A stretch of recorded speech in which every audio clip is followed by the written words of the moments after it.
and then I shall hand you over to Morig.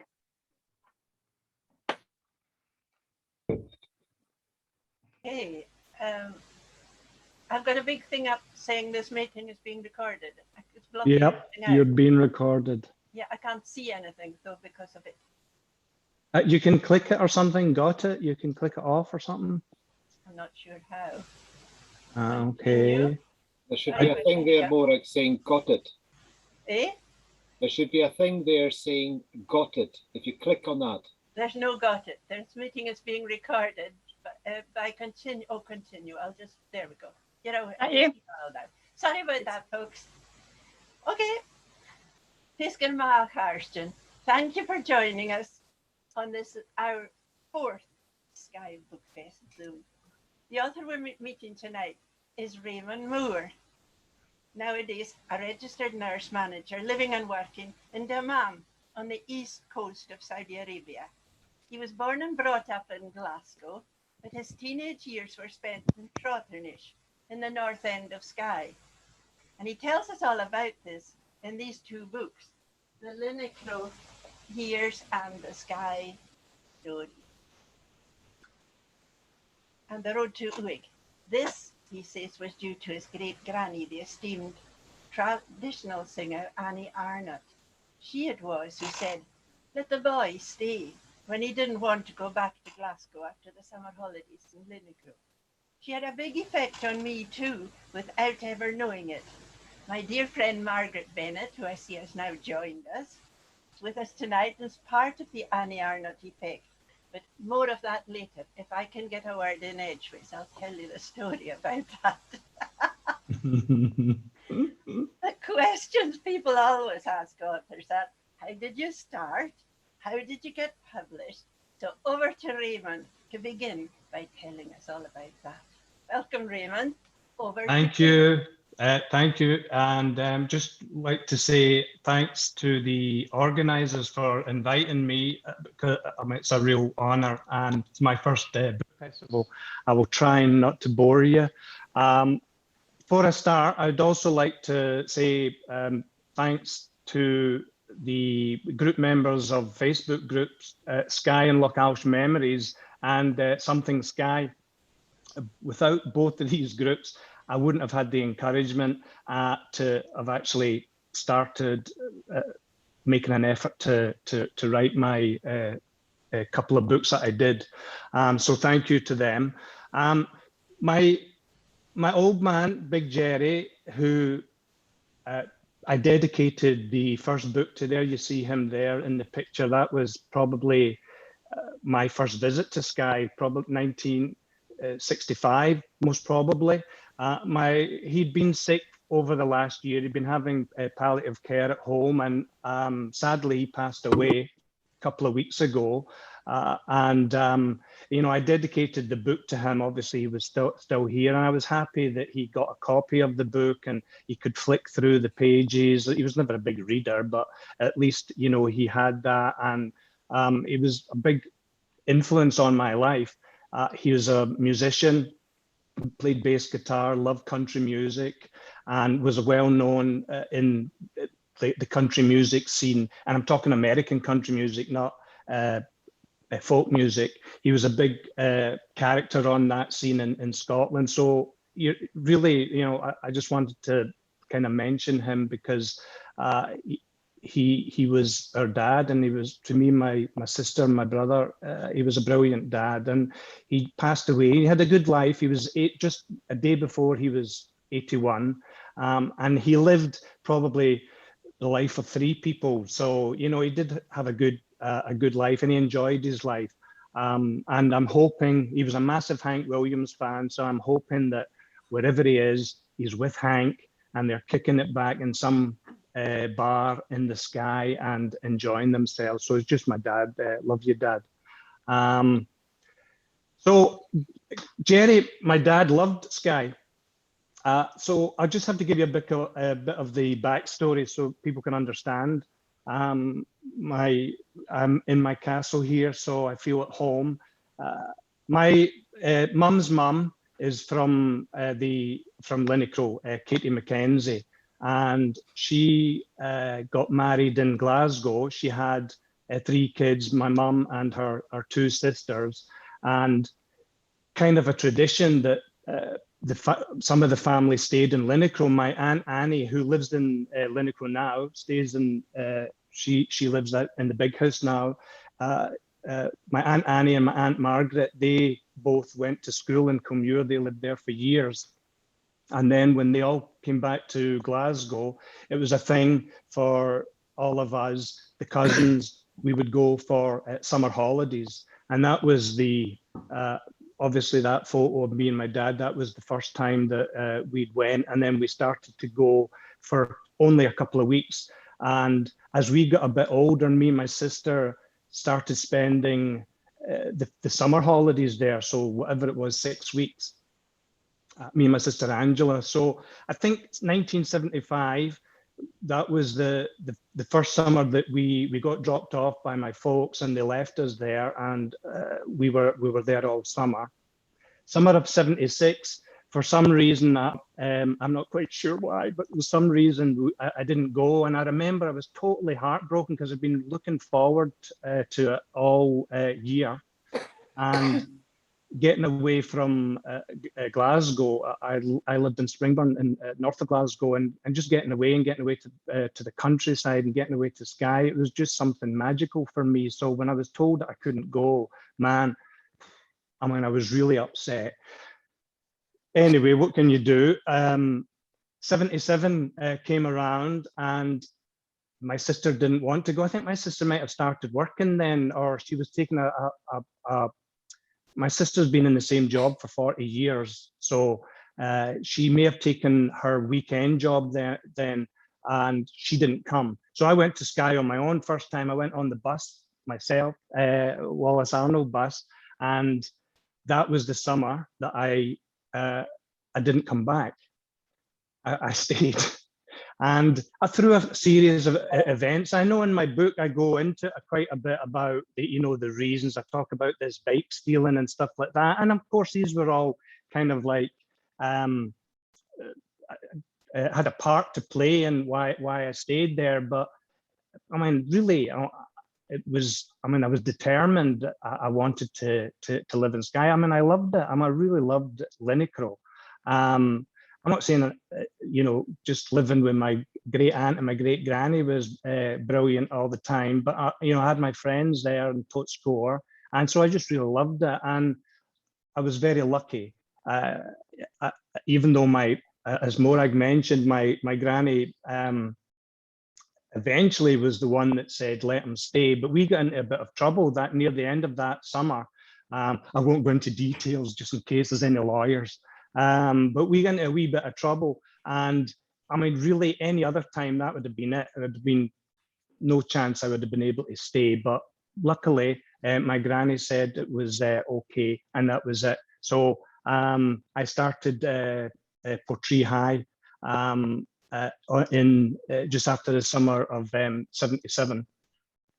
So that was me, and in my book, if people have read it, they will know that I talk about the wee house and the big house. I'll just explain that to you. So my aunt had 2 houses. She had the traditional white 3-bedroomed kind of croft house. And also they had a small corrugated house, which at one time had been a shop in its history in Linacro. And my aunt rented out the house, the big house, or the big house. She rent that out during the summer, and we would stay in the wee house during the summer whilst the visitors were up there. And for me, this was brilliant. I mean, the wee house had no running water. It didn't have a toilet, and it didn't bother. Of course, when you're young, things like personal hygiene are not high on your agenda. My wife complains it's still not high on my agenda, but anyway, that's another story. This was great. We had to take, in the nearby croft, there's a natural spring, a toper, and that was where we would get the water in plastic buckets. So for a 13-year-old coming from the city, this is just brilliant. And I'm just really it was just, I really just loved everything about it. And I was just thinking today, when I was preparing for this, even the most simplest things that I really appreciated. And I don't think I'm saying this because I'm looking back with rose-colored glasses. I don't think I am, but things like when I would see the Hebrides, the ferry passing by, either going to Stornoway, coming back from Stornoway, to me that was just something. It was just something beautiful that you'd be standing at the door, and just down a couple of fields away there was the sea and there was a big boat. To me it was a big boat then, obviously not that big, but it was like a cruise ship. It was just like magical. So the whole period of time was great. So that's the kind of backstory of why I stayed in Skye. So after I left, for years, I kept saying to myself, "Oh, I'd really like to tell my story. I'd really like to tell my story." And I'm incredibly lazy, and I was obviously working and doing all the things that guys do, and I could never sit myself down. I occasionally tried to put some thoughts down on paper, but I could really never get it together enough to do it. Up until a few years ago, when I joined these couple of Facebook groups here in Saudi, you kind of live in a bit of a vacuum a lot of times. There's very few British people here, and there's no Scottish people, and of course you miss certain things about home. So I joined. It was, first of all, it was the Skye and Localsh Memories group, and of course I like to see the photos. People were just posting photos of local places, some family photos, stuff like that. So it was nice. But I didn't have anything to contribute. I didn't have any photos. So I just started sharing wee stories that of my time in Skye, and I was a bit reticent to do it at first because I thought, well, nobody's going to be interested, or they'd just be like bored and not find them amusing, whatever. But I started doing it. I kind of there were pictures with words. That's what was my idea, because I didn't have a photo. So I said, okay, let me just start it. And so I started just on my phone. When I was at work, usually during meetings, when I was pretending that I was listening to my boss, I would be typing a wee story about whatever in Linicro or Portree, whatever. And these went down really well. People were, I had a lot of really positive comments, and I started showing some of my poetry. And I'm not saying that I'm a poet, but I try to write honestly, and the things that I write about, I try and make it like it's something that means something to me. And I think people kind of saw that.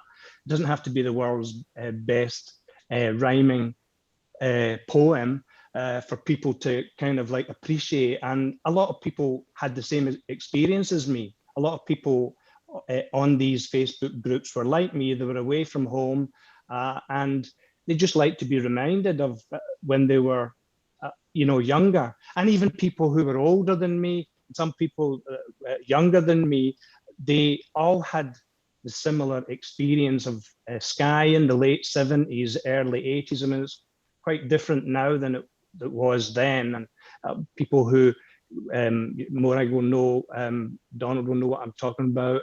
It was quite different. So a lot of people had the same experience of me. And these pieces that I was submitting, they went down really well. And then people were saying, "Oh, Raymond, you should put them in a book," and blah, blah. And I kept saying, "Yeah, I know I should, but, I'm really lazy." And then last year came the pandemic. So we, just trying to remember, so at March, my wife and my kids were here living with me. My kid had just finished school, Isis had just finished school, so they were going to Thailand for a vacation. And a week after they left, Saudi closed everything, the borders, everything shut down, and nothing was happening. Even an area close to where the hospital is, where most of our nurses live, was closed off. They completely shut it down. Nobody was in or out. So it was really very, everything just shut. And we were still working, but we were only taking emergencies and elective surgery, all that kind of thing, everything, outpatients, all these kind of things were cancelled. And it was basically, we were just preparing for the worst. And then of course, the worst happened. I got infected, which was really annoying because I don't even see any patients. My job doesn't involve any patients at all. But it just shows you how easy it was. Me and another manager who lives outside. So I'm assuming I got it for her because I didn't even leave the hospital. So we became positive and we were fine. She was a bit sicker than me. I was fine. But they moved me out of this beautiful castle that I live in now. They moved me out of here and they put me into a quarantine apartment. And I had to quarantine for 10 days, I think it was. And that was when I started, I said, well, okay, let me start looking back through all my posts. And there's quite a lot of posts. I started copying and pasting them into my email, and I started to get them all together. And once I came out of quarantine, I had them all, I don't have my laptop, I think I had a laptop at the time. I had them all together, and then I said, well, what am I going to do with them? And I just thought I would, it's very easy to publish a book. Okay, anybody can publish a book. You could write screeds of zeros and publish it on Amazon Kindle Direct Publishing within 10 minutes. The publishing is not the thing. It's actually getting people interested in it to buy it is the thing. Yeah, exactly. And I mean, of course, and there's that. So I originally thought, okay, I will do it. I'll self-publish it. It might be just a bit of fun. And I was thinking it might be something for my kids. I'm old. I got married at a later age, shall we say. And my wife is a wee bit younger than me. So I have young kids. I mean, my boys are 2 and 4. My daughter's 9, and I'm 33. No, I'm getting nearly 60. I'll be 60 in 3 years. So I thought it'd be good, I know who was on your class in school. I've been checking up on you. Are you? Okay, well, as long as and if anybody's listening that I went to school with or knew me and I was horrible to them, I'm sorry. Okay, I was a bit of a it's all right. Nobody had a bad thing to apologies. So I thought, okay, I'll do it on. That'd be nice. Have thing for the kids whenever they were old enough to be bothered to read about their old dad. So I collected it all. I got it into some kind of fashion and put it through a spell check. I mean, I did the basics of editing. But it was quite a lot of words, and Moore I will know because Moore obviously has produced a number of books, and it was about 160,000 words. Now, a normal size book novel is usually between 80 and 100,000. So 150,000 is quite a lot. Anyway, I'd done the basics of an edit and was thinking about this Kindle Direct Publishing and made my account and all that. And then I said to myself, well, I've got it ready to, in theory, to send to folk. So why don't I just send it? What's the worst that could happen? Well, nothing would be the worst. And so I started sending it out to some small publishers. Obviously, a memoir from somebody unknown is not going to be picked up by Hatchet or Random House or Faber and Faber, whatever. So I was looking at some smaller publishing places, and I had a company in America who were interested to do it. But the time period between them receiving my manuscript and it being published, I mean, it was like a year or something, they said. And I went, God, it's so long. Now I realize in publishing things are very slow, but to me, it was just so long. So I basically declined. There wasn't any money. It wasn't like a big rich company or anything like that. And eventually I sent it to a company called Libra Publishing, which is in down south, and they have an imprint called Redshank, and they're really interested in people basically telling a story of a time in the UK, in Britain, whatever. They're really interested in capturing these kind of things from people from all walks of life. Of course, they're English. They didn't have anything in Scotland, but the editor contacted me, and they liked it, and they liked, because really all the genesis of all the posts, the genesis of all the chapters were Facebook posts. They kind of liked that it was easy to read. It wasn't particularly heavy or in depth. I spoke before I talked about that. I never planned to write a family history, anything deep and meaningful about my family or my Skye family. That wasn't the point. They just liked it captured, because I was telling it, trying to remember how I was as a teenager, and talking about the music that I loved as well. And when we were in Skye in the late 70s, and I mean, it was pretty remote, and we only had one channel, BBC One. But I mean, we weren't totally starved for culture. Of course, we had the top 20 on Radio 1, and Top of the Pops. So I was a real big music fan, so they liked that I was kind of talking about the music that kind of influenced me as I was becoming an older teen. So they said, yeah, we'd like to do it. And I went, brilliant. They got back when the contract, when we're going to be signing the contract, they suggested, because it was so long, 150,000 words, whatever it was, they suggested that it should be 2 volumes. They just thought it was too long for one book.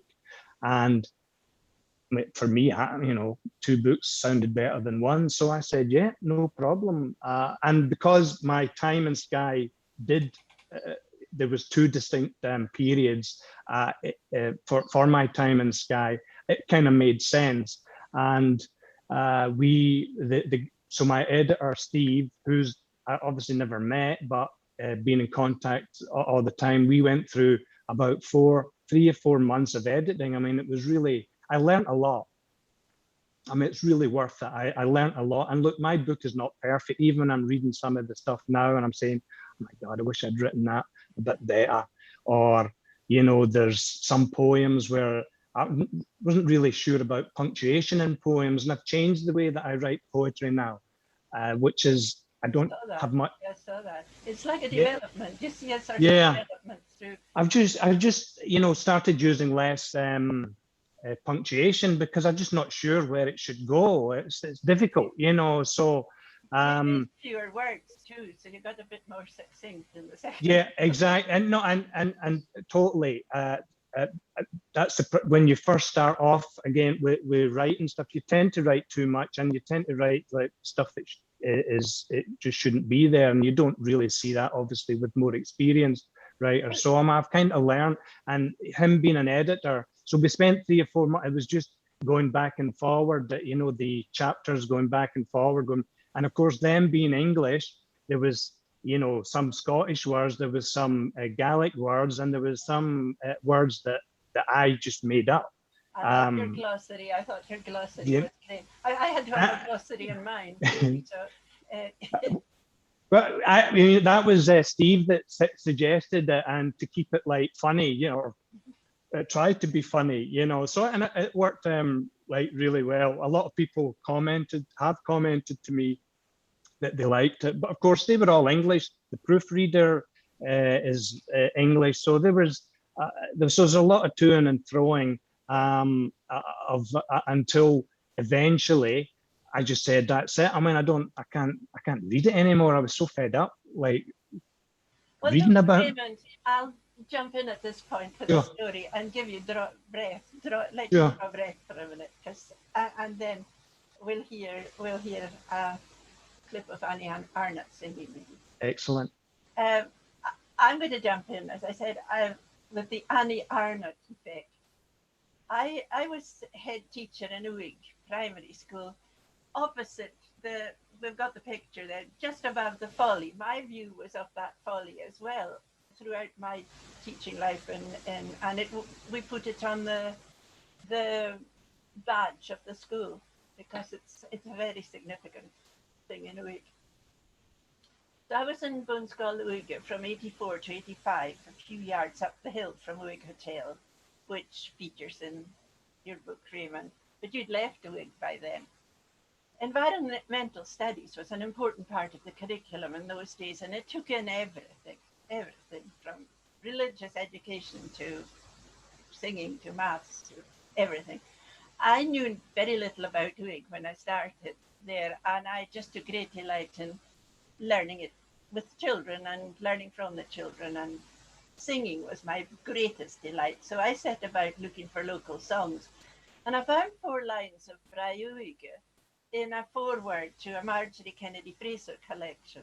But nobody I knew at that point in time, and obviously I asked all the wrong people, could give me the rest of it. It was a perfect song to teach the kids for the mod. So at the October holidays, when we went down to Edinburgh anyway to see Granny Hendrickson, I became a fixture in the library of the School of Scottish Studies. But the men there, Alan Bruford and co, they wouldn't let me near the archive. They didn't take me seriously at all. And I sat there day in, day out, till Margaret Bennett discovered me and my quest, and she swept all their objections aside and got me a tape of Annie Arnott singing Bra Uig. And the song went back to where it came from, the Braes of Uig. Me on the school side, Margaret from Glenconnan with her connections, and Annie Arnott from Linacrow, and I learned it, taught it to the class, and we won at the mod. But the Annie Arnott effect went on for me. I sang Bra Uig at a Cayley at the Flodagary Hotel. The Trottenish Lua were there singing and walking the Tweed. They heard me and they liked what they heard, and they invited me to join them at their practices. I remember overhearing them saying, "She's singing like us. She's singing like one of us." And I was so pleased. They liked what they heard, and so I joined them at their practices, and I joined them at their performances. I've always said I couldn't have been prouder of the Queen that gave me the OBE. As I got my curach and my drocket, and I was in with the tradition bearers. And Annie herself was gone by then, but her influence was strong enough. And wondered, was your Auntie Margaret in that group? She's got a terribly familiar face. I mean, I would have seen her around Uig, but I just wondered if she sang with them. I don't know. I think she did. Well, I'm not sure of that group, but I do have a memory that she did sing with. I don't remember ever hearing her sing. I'm not sure. She probably didn't have, but I think she did some of these walking groups. I think. Well, I'm pretty sure her face is familiar, and I kind of feel it has one of these bonnets round it when I sang. Anyway, and Callan's mother was one of them too. Oh, it was a great company. Anyway, Bra Uig has continued to be an important song for Margaret Bennett and myself, because it began our friendship. So we sang our song together at Cayley's about 3 Cayleys so far. So could we please, Nicola, hear Raymond's granny Annie singing Bra Uig? And that will make the evening for me. And the recording, Callan told me, was made by his uncle, Callan MacLean. Is that right? Yeah, brilliant. He's there. I don't know if he's there or not. I can't see his picture, but he told me that anyway. Callan MacLean made the recording of Annie. Is that right? Yes. Yeah. So connections. I love them. So that's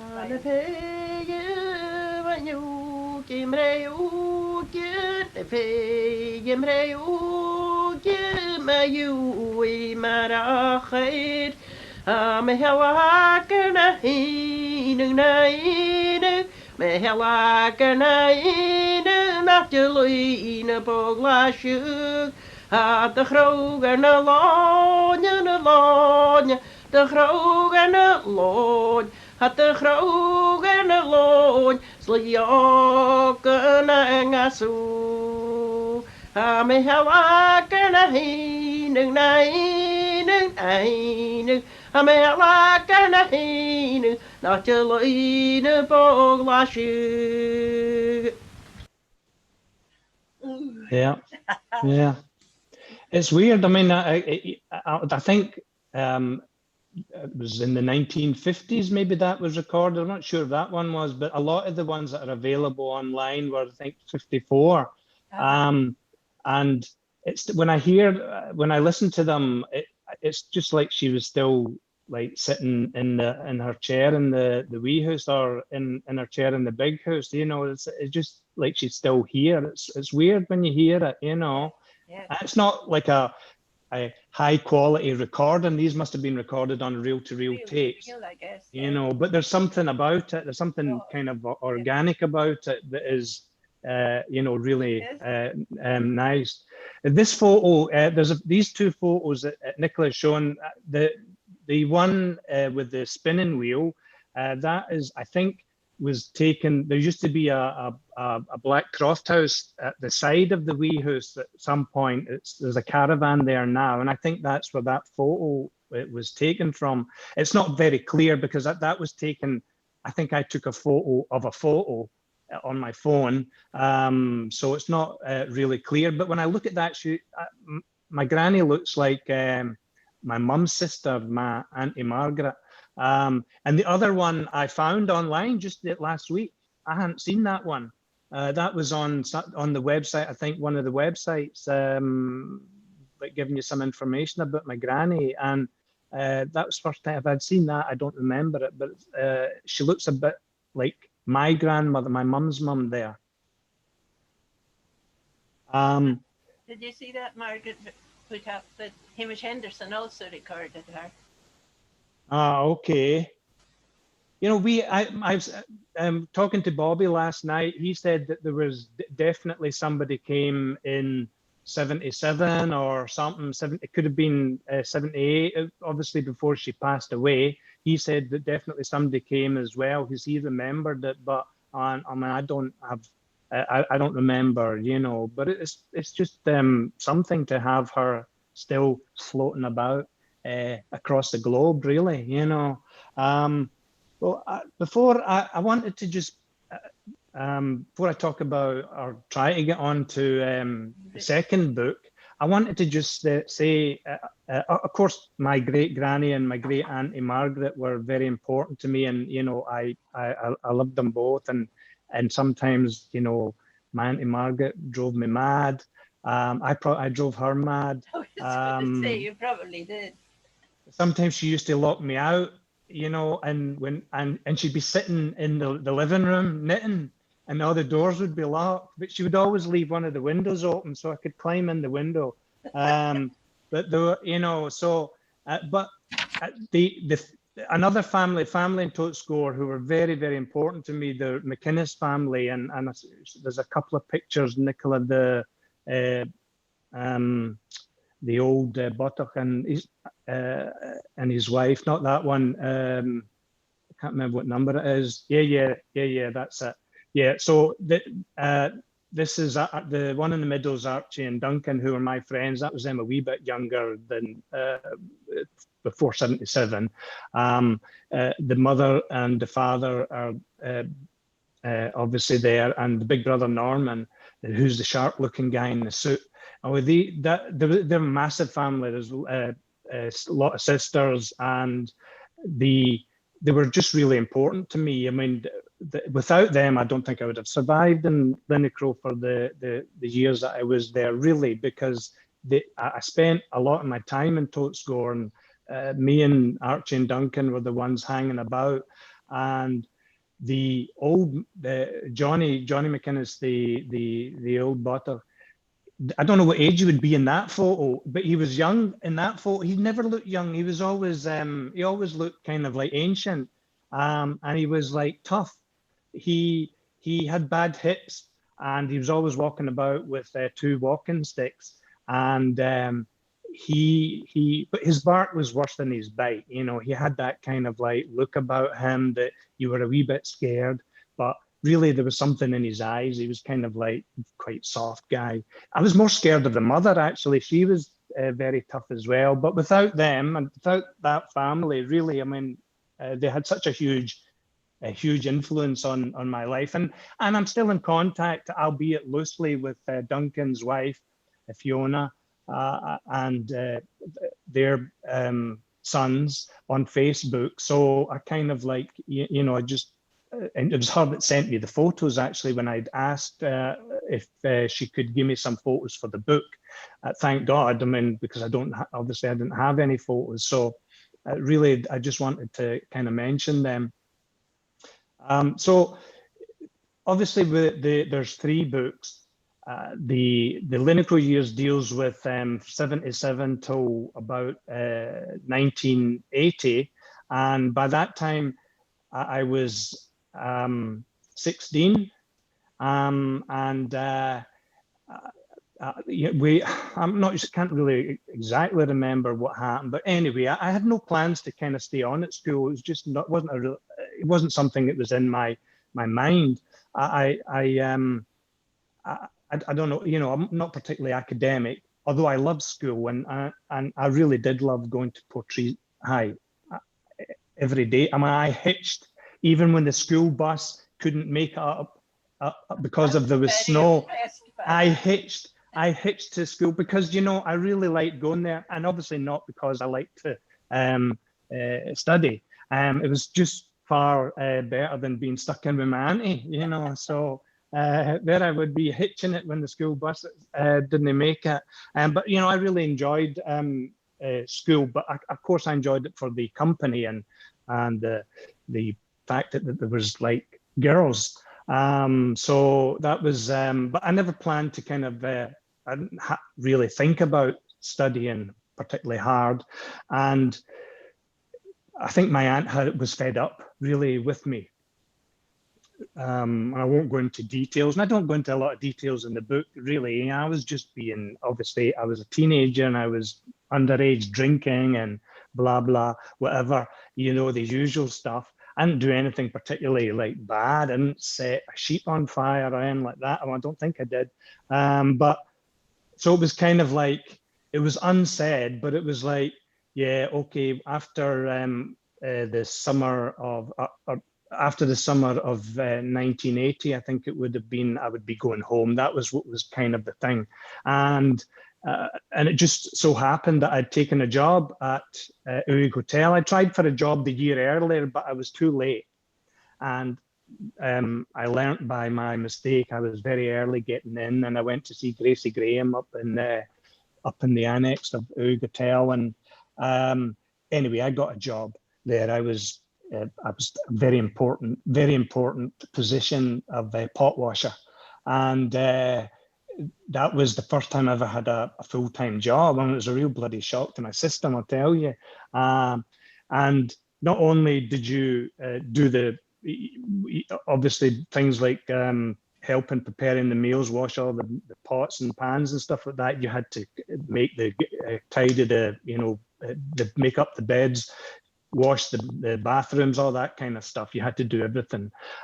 So that was summer of 1980. And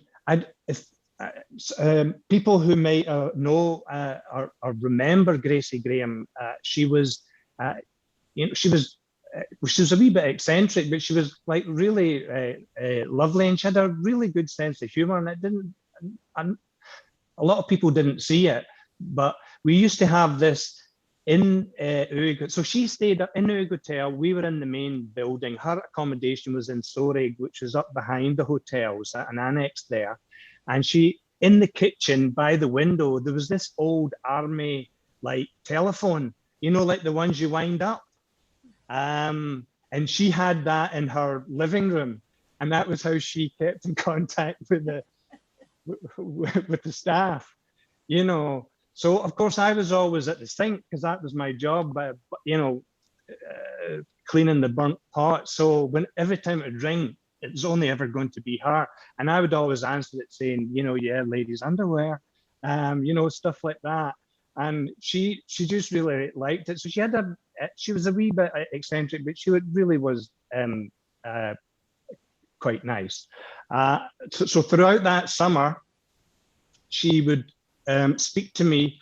She would come ostensibly to be looking at what kind of work I was doing, cleaning the rooms. And, you know, I was terrible at cleaning the rooms. Really, I bloody hated it. And if anybody stayed in Ugo Hotel at that time, I'm sorry, I probably used your towel to wash all the bath and everything. So, I mean, I hated doing that. So she would come and like inspect her work. And she would say to me, so Raymond, what's your plans? I say, well, you know, my aunt is, I'm having to leave. So I'll probably be going back to Glasgow after I finish here. And she said, well, what about your studying? I said, well, you know, I'll probably just leave because I don't fancy going to school in Glasgow. And this went on for a while. She would kind of say wee things like that to me.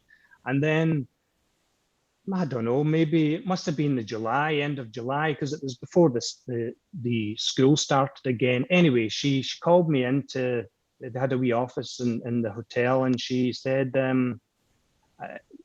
look, if you would like to stay on at school, you can stay with us. And you got to remember, I mean, I was an employee. I mean, I didn't know her from Adam. I mean, I just started working there, and her son, David, and her husband, Derek, you know, so, I mean, they didn't know me. And she she said I could stay. And it's weird now when I think about it, because I just said, sure, no problem. It's like, but really because of two elderly women that you have this story to tell, if you think about it. But isn't it weird? I mean, I didn't think anything about, I didn't even think it was strange that I'd be like, you know, say yes to staying. And, you know, so I stayed in the hotel like during the winter on my own. David stayed, his house, kind of cottage was at the side, but I was in the hotel on my own during the winter. Tremendously kind of them. It was unbelievable, because if anybody remembers Derek Graham, and he passed a long time ago, they divorced a while after I left the island, but he was a grumpy old so-and-so, and he didn't want me to be there. He told me this afterwards. We became really good friends. So, but that first, when she obviously told him, and that first kind of 6 months, and I bloody hated working with him. I used to have to go and work in the garden with him, and he was always in a foul mood, and I really hated it. And he didn't really want me there, and he was saying, "Well, why is this somebody, I won't say the word, but like using our electricity and eating our food?" So we ultimately we became really good friends. I went to work for him before I started nursing. But yeah, so my last couple of years I was in the hotel, and I mean, it was day and night from Linnicrow to Uig, because I was free. You know, they didn't care where the hell I was. They didn't care what I was doing. Well, you know, to a point, obviously. I wasn't doing anything bad, but I could do what I wanted, and I didn't have to be in at a certain time. And so, you know, it was just like, man, this is brilliant. And, you know, they fed me, they gave me pocket money. Of course, I worked during the weekends. I would do odd jobs, whatever, but most times I was free during the winter. It was brilliant. I mean, I wish I was still there. It was like the easiest life I ever had. And what about your family in Glasgow? What did they think of that? Well, you know, I don't know. My mum tells me that I'm sure she was, but kind of later, she said that at first she wasn't keen on me being in Skye. She wanted me to be at home, but my dad was more, you know, because he kind of knew how much I loved it there. So, and I think it was made easier because Mum's two sisters had grown up there, and actually my mother had TB in the late 60s. So my sister was sent to Skye, and my sister attended Commuir School for maybe a year or maybe less, or however long it was. You know, my mum was in hospital. It was at the time when they were in hospital for like 6-8 months or something then. So, you know, it was just a thing. And so, and to me, I don't know, look, I have children now, and the thought of them going to live somewhere else, no, I mean, I would be saying no chance, you know, no way. But it's, to me, I don't know, it just seemed natural, or that it was meant to be, or something like that. You know, so that was my, so 1982 was my my last year working there. I do want to just mention some, and more, I'm trying desperately to remember his name, and I can't remember it. The teacher, the biology teacher, he lived in Uig, Mr. His nickname was Moffat. yeah, Mr. Moffat. He lived up behind the school. Yeah. I was desperately trying to, because I was just remembering he was called Clanky. Everybody knows that was his name, and I had his biology class, and I just remembered it tonight that we were doing, I think it was in 3rd year or something. And I mean, he was a funny guy. I mean, he was a wee bit eccentric as well, I think. But we were doing something like sex education, and I kept putting my hand up and saying, so you do that with your wife. And he would never, it was like I never said anything. He would carry on talking away, reading from his book. It's like, I hadn't said, or I'd asked him some really like just kind of normal question, you know. But a lot of the teachers had a brilliant effect on me, not necessarily academically, but you know, the Morag Herdman, the food and nutrition teacher, she was brilliant.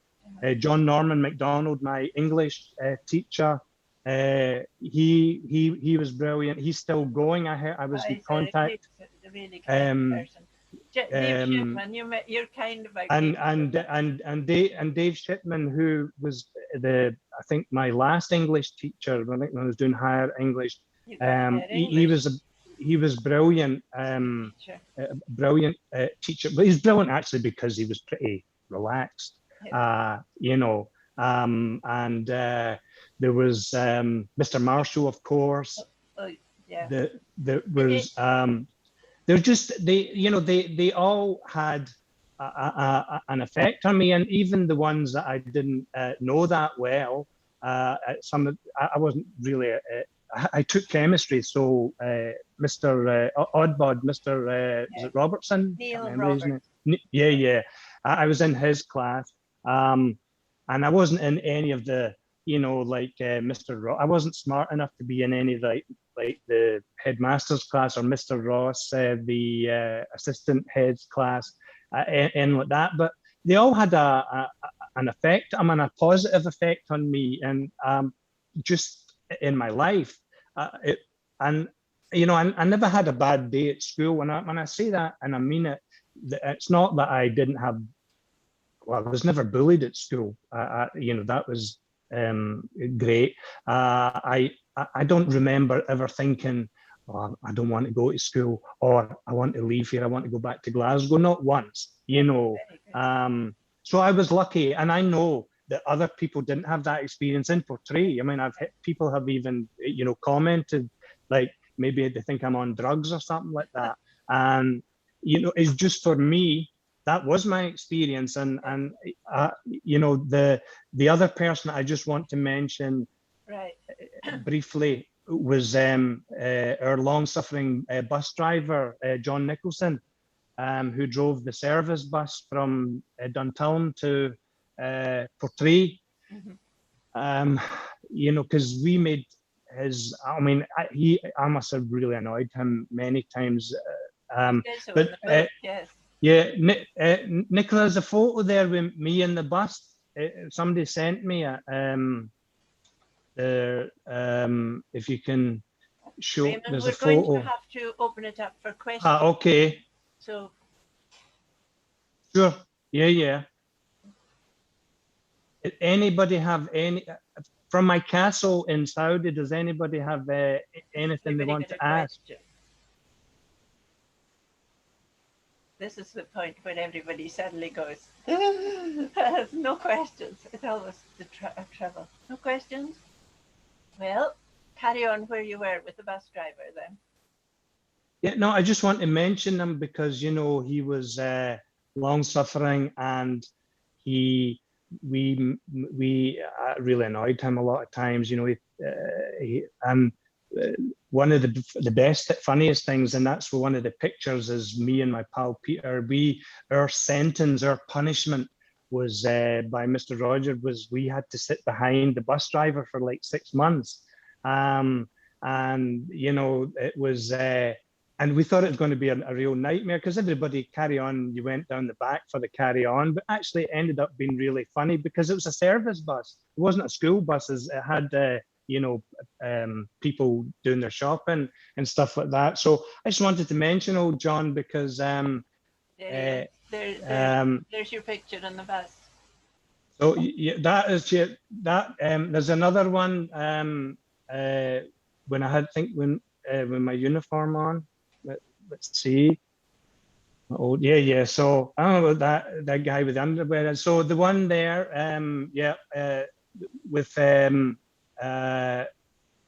it's on your left or right, whatever. This is us sitting behind the bus driver. Somebody sent me that one, and it's really my prized photo because it's the only memory I have of, a memento I have of that time of being punished by sitting behind.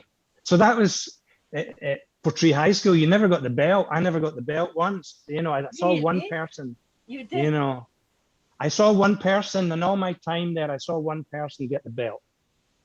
You know, so I just had a really good time, and I promised I would mention. My cousin Hugh. I can see. That's right. Yeah. That's you there in the middle. Yeah, and me is I'm at the back. Yeah. From the left in the front. Yeah. My friend Neil McLennan. Actually, I was pinching Neil's bum there at his back. He's making a bit of a face, but through the wonders of Facebook, I've been in book 2. I mention a girl quite a lot. I didn't have a girlfriend in school. I'll admit it. Okay, I was totally unsuccessful with the ladies. You know, I was really like, you know, what can I say? I just never had a girlfriend, but I really fancied a girl, and I promised her I would mention her, and she's going to be mortified. But Christine Murray, she's named Christine Ferguson now, and we've been in touch over the last, I don't know, 6 or 8 months through the wonders of Facebook, because there's a lot of poems that I wrote about her in the book, you know, as well as my first love, Christine. And I mean, she was just somebody, she had a boyfriend, of course. I was just, and she was a bit older than me. So I was just really like I was like an annoying midgie. You know, I would follow her around and go to Portree on a Saturday and, like, you know, meet up with her and her friend. And so, you know, and it's great we're in contact to this day. That's the power of Facebook. It's amazing. Yeah. And she's not too embarrassed about I told her, look, there's some poems there I wrote about you. Obviously, I wanted to just try and remember how I felt back then. Yeah. And the other day she sent me a message. I said I had a memory that she gave me a kiss. I had a memory of that, and she said that I had been nagging her for a kiss. And I don't remember nagging her. I'm sure it was given like willingly, if I remember. But anyway. Let's move on. Yeah, better. Your bands, you. Yeah, of course. Yeah, I completely forgot. So, you know, my closest friend Ali Aitken, he features a lot in all my books. Yeah. He is a musician, and when we left the island, book 3 basically is what happened when I left Skye. Okay, and of course that's moving on a lot of years. We're getting so I started managing bands while I was nursing, and Ali's band was he was the first band that I managed. Ali's a really talented songwriter, and he's a brilliant singer. and we were really close then. We were like brothers, and so we had a number of years of working together, and we played in Skye, we played the Gathering Hall, we did a lot, and did a number of like really good things, and I think going to play just a wee bit of their #1 single that never was. DC's.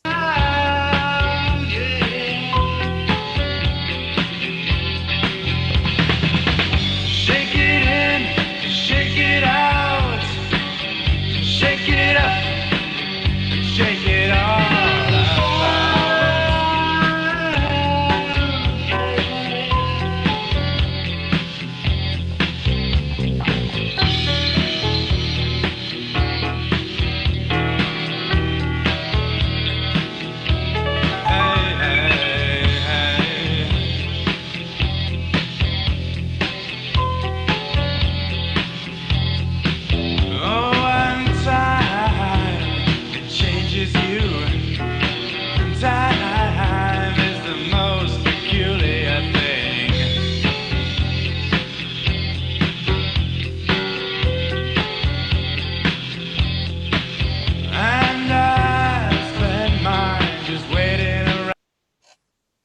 So that was Ali, and all the band apart from the keyboard player, Jimmy McLeod was for Portree, Duncan MacDonald was from Staffin,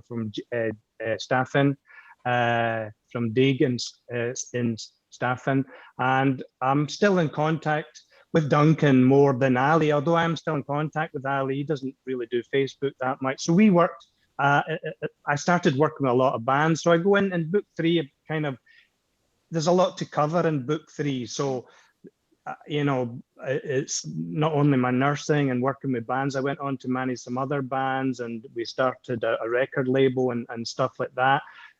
My life in Edinburgh. Sorry, had you anything to do with Bura? No, Jimmy was in Bura, wasn't he? Jimmy was in Bura. No, I only worked with him, and actually Jimmy left. We had another drummer for a while after Jimmy left. He was one of the first to leave, I think. But then they formed, after the band kind of fell apart, they formed another band, Root Love, that became, I remember that. but I didn't work with them. And I was working with other bands, and I was singing with a band. We were gigging all over the place. And, so I was having a lot of late nights and early mornings at work, So that's, I went in, with plus the traveling. I've started traveling since '97 and getting married and blah blah, stuff like that. Saudi? When did you go to Saudi Arabia? I first came December '97. I was just getting fed up with, I had a really great job in Edinburgh, and I had a really nice, girlfriend, and I just bought an apartment, and it was like 5 minutes away. I worked in the Royal, 5 minutes away from the Royal, and it was, I don't know, everything was like really pretty decent. And I don't know, I just decided I'm going to give up my job and go and work in Saudi Arabia. And I promised I would never come back. I did a locum. I used to work in dialysis. So I did a locum and I enjoyed it. But like I said to you earlier, Saudi was a completely different country then. And I said to myself, never again, I went to work in Abu Dhabi. And then I came back to Saudi, and I've been here for 20 odd years. Never again. Never again. Yeah. Heading for Thailand, maybe.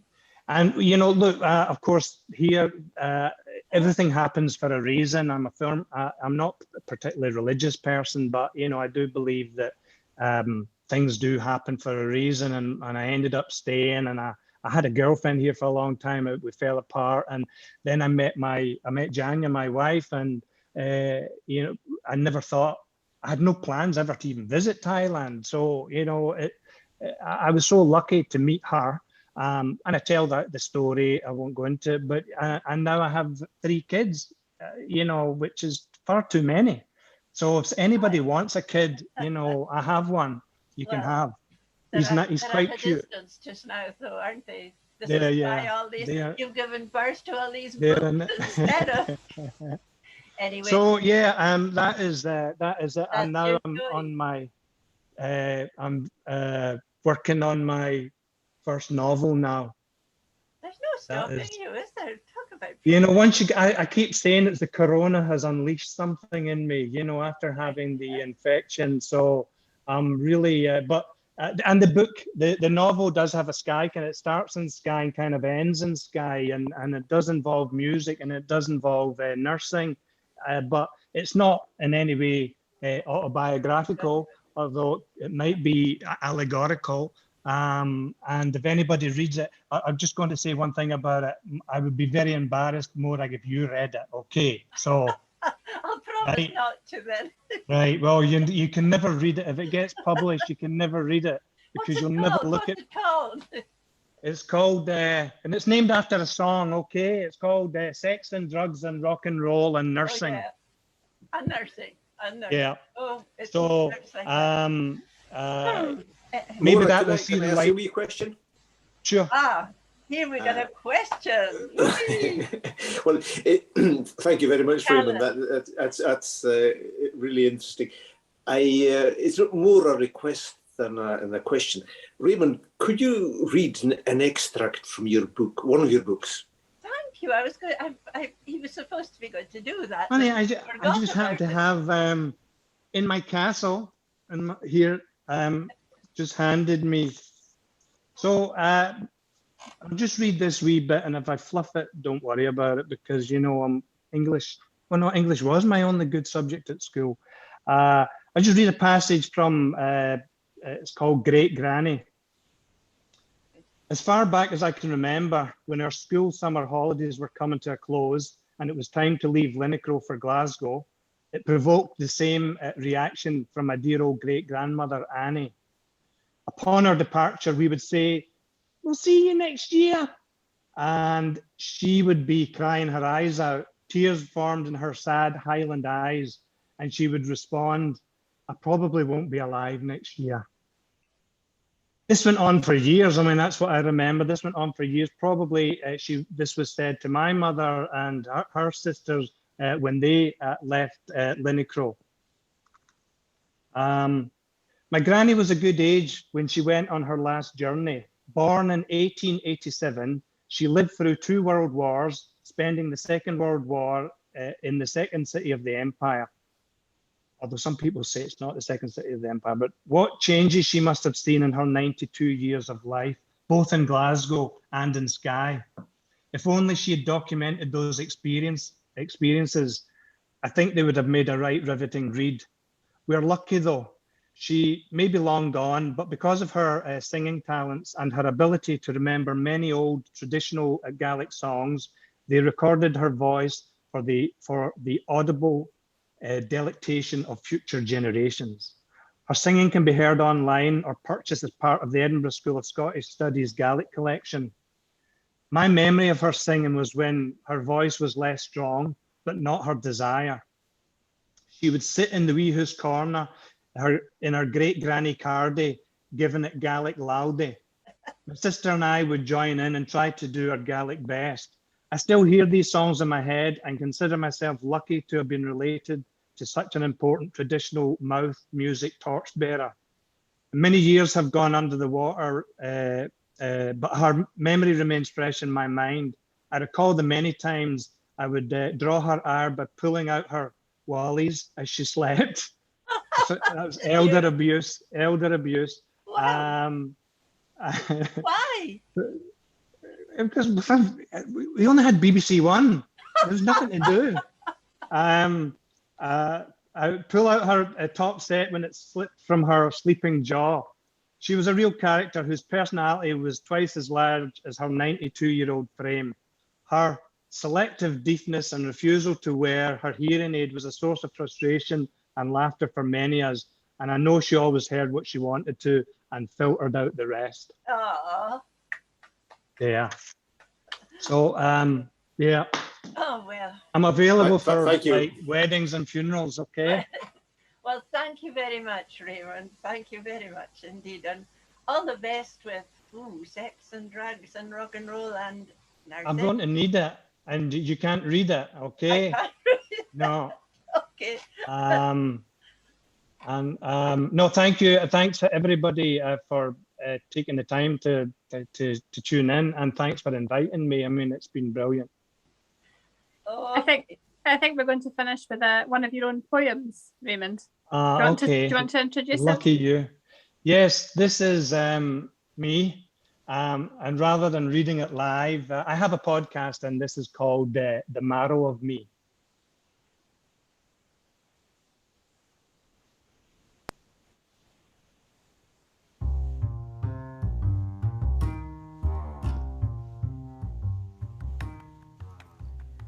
Marrow of me. There is one thing that I know is true. That one thing will always be.